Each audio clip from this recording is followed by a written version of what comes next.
de commencer mon topo, je voudrais remercier Charlotte pour ce beau colloque. Je remercie aussi toute l'équipe de l'Unilateral, Fadim et Catherine en particulier, qui ont fait un gros travail pour préparer ce colloque dans une période qu'on sait tous assez difficile. So, I will talk about unilateral extraterritorial sanctions as a challenge to the theory of jurisdiction of states. It is an old question whether extraterritorial sanctions exceed the limits that international law sets on the state's jurisdiction. The issue is almost 40 years old.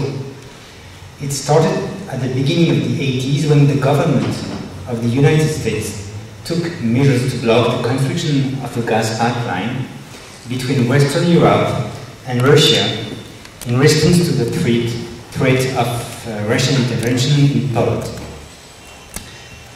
Do you hear me in the back? Yeah? Yes. This is an old question, but it remains relevant because no indisputable answer has been given yet about the lawfulness of these sanctions, neither by states nor by academics.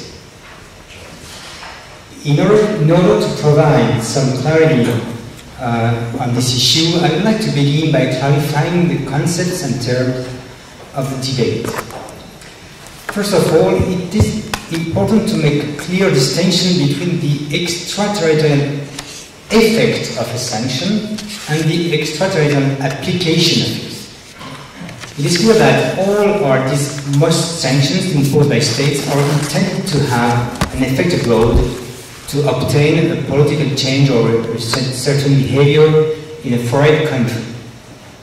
This is the extraterritorial effect of the sanctions, which doesn't raise any questions about the jurisdiction of states. The concept of the extraterritorial application of sanctions, thus distinguished from the extraterritorial effect, refers to a very different thing. It does not concern the purpose or the goal of the sanction, but refers to the process by which it is achieved. It consists of forcing persons to comply with sanctions, not only for the operation they carry out on the territory of the state that issues the sanctions, but also outside the territory of that state. Which persons are we talking about? Here again, clarification is needed. The concept of extraterritorial application of sanctions does not describe the fact of sanctioning a foreign person, but of subjecting the person, whether a foreigner or a national, to comply with the prohibition imposed by the sanction law for acts performed abroad. In this sense, almost all the sanctions imposed by states are extraterritorial, for the simple reason that nationals abroad must respect them. I will come back to that later. The problem is that some sanctions have a much broader scope of application than this, either because the personal connection used to determine the scope of application makes it possible to subject many persons abroad, or because the sanctions apply in consideration of a thin territorial nexus with the state. For these sanctions, the question is, do they exceed the limits that international law places on state jurisdiction? On what basis can this question be answered? I want to give some preliminary explanation in this regard. Today, it is generally accepted by both scholars and states that international law sets limits to the legislative jurisdiction of states. It is also widely accepted that a state has It's okay, it's okay. a state has jurisdiction if there is a territorial or a personal connection between this state and the facts or the situation he wants to regulate. But in saying that, we haven't solved the problem. The territorial link can be very tenuous. The case of the financial penalties imposed by the OFAC on BNP Paribas in 2014 for violation of US sanctions showed this. The proceeding was justified by the fact that the US dollar has been used for the transactions and therefore that the bank used the US financial system. Thus, in the OFAC view, the transaction had a territorial nexus with the USA. A territorial nexus, but very thin.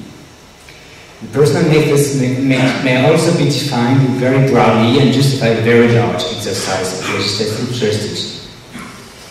This is why some authors, notably Frederick Mann, in his two Hague academic courses in 1964 and 1984, have gone further.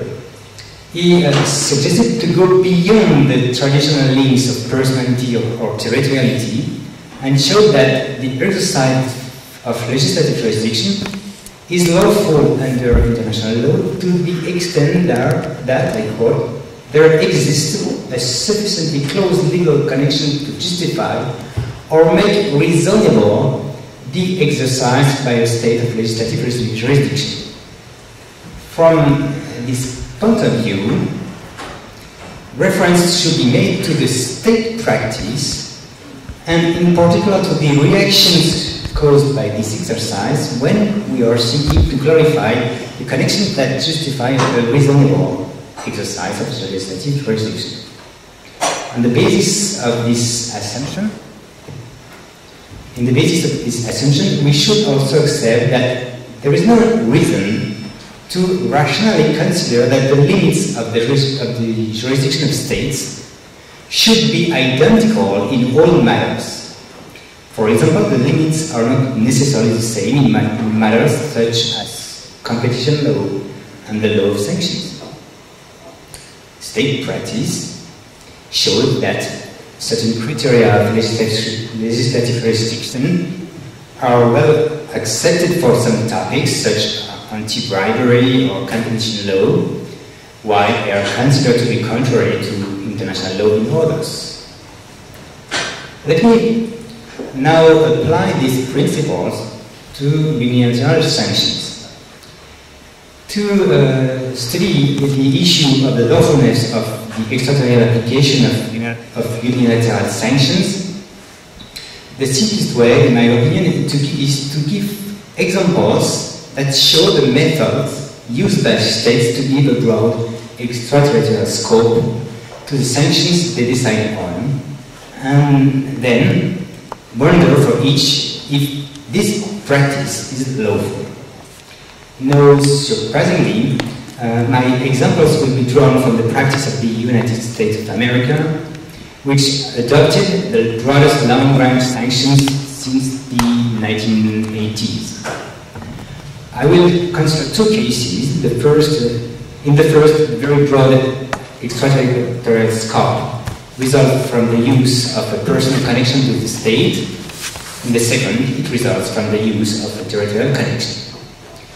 My first example concerns the American sanctions against Cuba, Iran, and Syria, and most specifically the fact that the USA requires foreign subsidiaries to comply with the sanctions they have taken.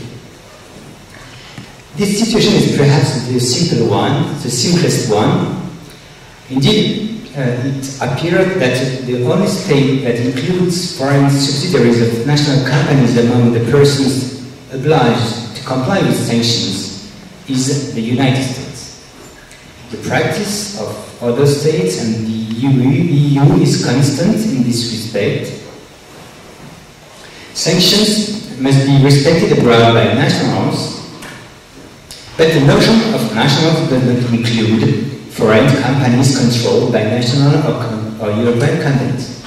I give you just an example. The Council regulations of November 2017 about European sanctions against Venezuela says that sanctions must be respected by any legal person, entity or body inside or outside the territory of the Union, which is incorporated or constituted under the law of a member state. Thus, the foreign subsidiaries of European companies, that is, entities incorporated outside of the European territory, are not bound by the rules, at least directly. Moreover, EU practice is in line with that of many other states. For example, Canada.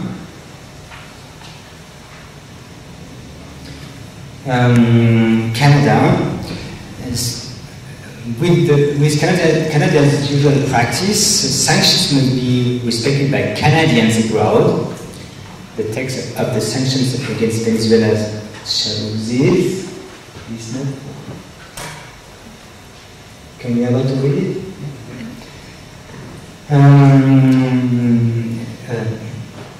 But the notion of Canadian is defined within the Special Economic Measures Act of 1992. States that Canadian means a person who is a citizen within the meaning of the Citizenship Act, or a body incorporated or constituted by or under the laws of Canada. The definition does not include the foreign subsidiaries of Canadian corporations, which are therefore not obliged to respect sanctions abroad, again, at least directly. The US sanction against Cuba, Iran and Syria contrast with this usual practice. Indeed, since the adoption of the Cuban Democracy Act in 1992 and of the Iran Threat Reduction and Syria Human Rights Act in 2012, sanctions against these countries must be respected not only by US persons, including any corporation organized under the laws of the United States, but also by any entity owned or controlled by a United person and established or maintained outside the United States. This was confirmed in the Presidential Executive Order of August 2018, reimposing certain sanctions with respect to Iran after the decision to end the United States participation in the Joint Comprehensive Plan of Action. Is such exercise of the legislative jurisdiction lawful regarding the international law on jurisdiction? It can be recalled that similar measures provoked very strong reactions from European states in 1981 in relation with the will of the United States to block the construction of the European gas pipeline. At that time, the European Commission sent comments to the American government in which it specified that, in its opinion, the amendments to the Export Administration Regulations to force foreign subsidiaries of American groups to comply with the embargo imposed to the USSR were not, I quote, in accordance with the recognized principles of international law. The same year, when the British company 3M UK, a subsidiary of the American company 3M, voluntarily submitted to the American anti-boycott regulations, the British government informed the American government that Her Majesty's government does not accept that it is consistent with principles of international law for one state to assert that a corporation possesses the nationality of that state merely by virtue of the nationality of the proprietor of its capital, and those that it is not consistent with principles of international law to exercise jurisdiction over foreign subsidiaries in respect to their activities in the territory of another state. A second protest has been formulated by the Council and the Commission of the EU in a letter sent to the US Department in 1992 about the Cuban Democracy Act of 1992. The EU takes the position that the United States has no basis in international law to claim the right to regulate in any way transactions taking place outside the United States with Cuba undertaken by subsidiaries of US companies incorporated outside Cuba.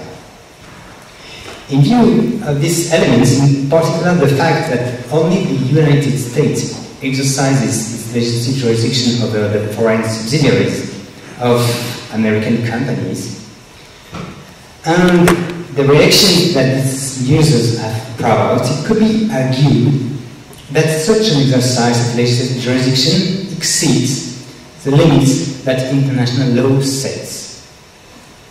But this conclusion must be tempered immediately.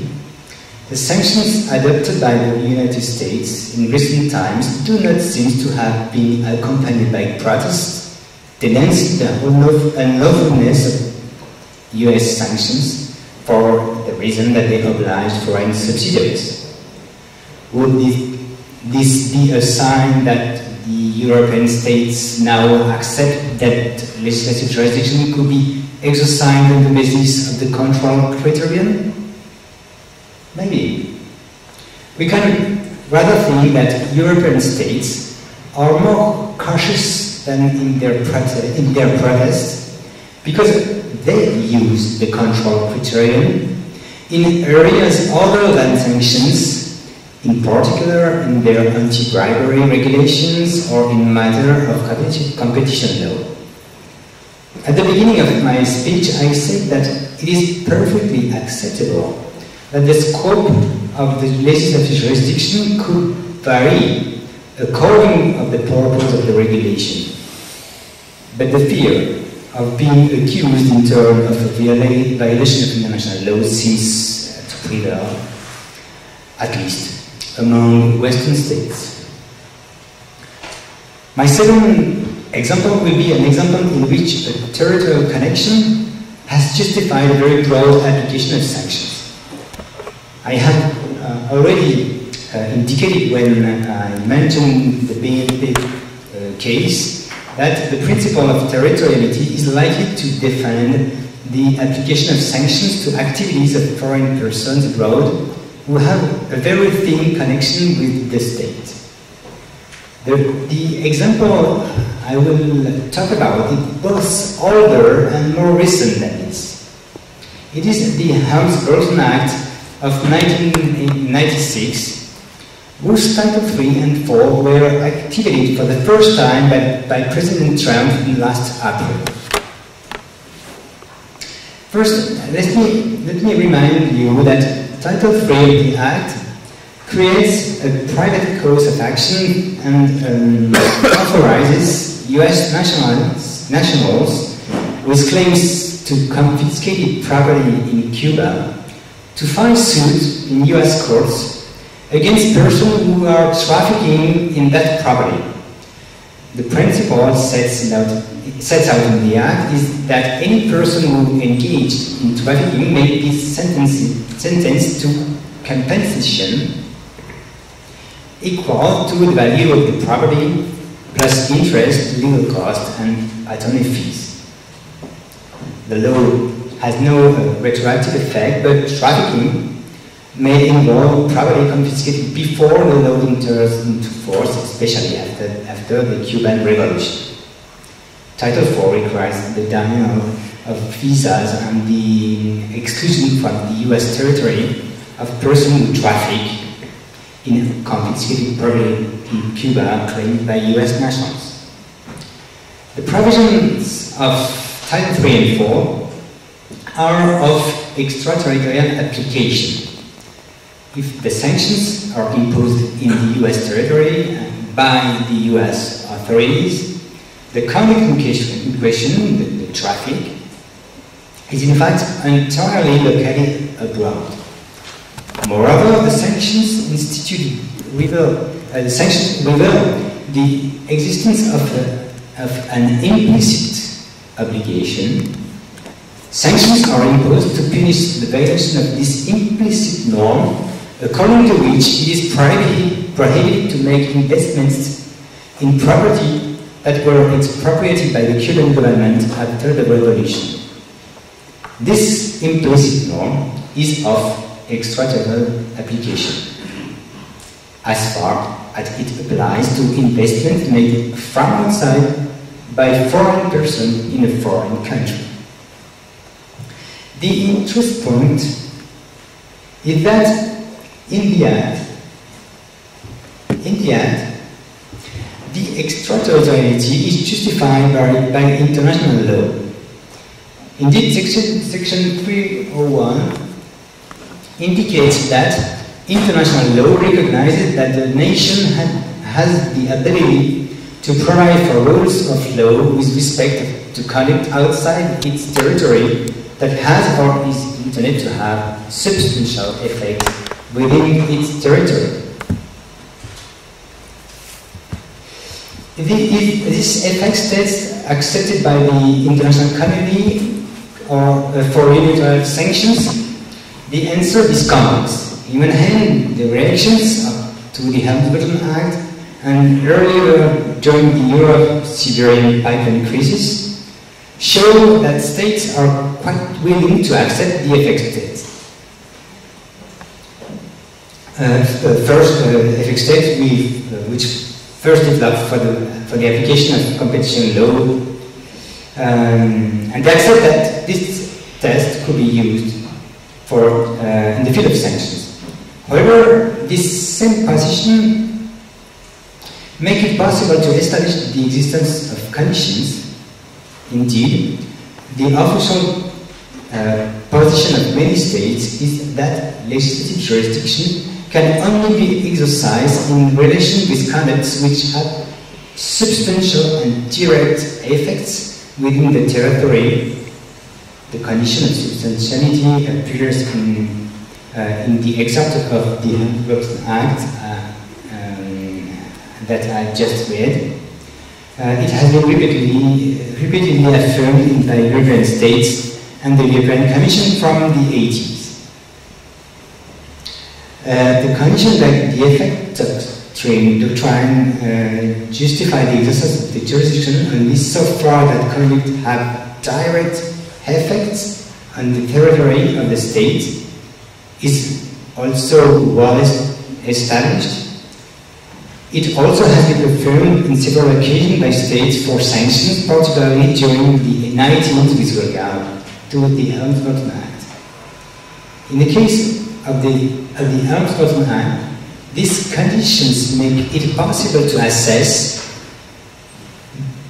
the international lawfulness of the sanctions that the Act imposes to foreign companies investing in expropriated properties. Indeed, targeted investments have a direct effect only in Cuba. The effects felt in the United States do not come from these investments, but from the dispossession measures taken by the Cuban government 60 years ago. For this reason, the sanctions provided for in Helms-Burton Act can be considered unlawful under international law. But here again, we can discuss this conclusion. The unlawfulness was clearly pointed out by European countries and elsewhere as a violation of international law and jurisdiction in 1996, but is no longer so clearly denounced today when Title 3 and 4 of the Helms-Burton Act were activated. Last month, in its explanation book of vote of the UN General Assembly resolution containing the embargo imposed by the US against Cuba, The EU representative could only recall that the EU have firmly and continuously opposed such measures due to their extraterritorial application and impact on the European Union in violation of commonly accepted rules of international trade. It is vague. Nothing is said about the indirect nature of the effects on American territory of the regulated canals. Is this a sign of a state bank of the European states? This is probably more a consequence of a dilution of legal arguments into diplomatic ones, perhaps due to the lack of an homogeneous position of the member states of the European Union in this respect. In short, to conclude, what these two examples have shown is that it is interesting to read extraterritorial sanctions from the perspective of the theory of the state jurisdiction. Indeed, under international law, as interpreted in light of the usual state practice, some sanctions with a very broad extraterritorial scope may be considered to go beyond the limits that international law sets on state jurisdiction. However, it seems that over time, the reactions of these violations have decreased, especially in Europe. They have also become less precise, less strictly legal, which leaves the field open for new long-range unilateral sanctions. Thank you for your attention. Thank you for your questions.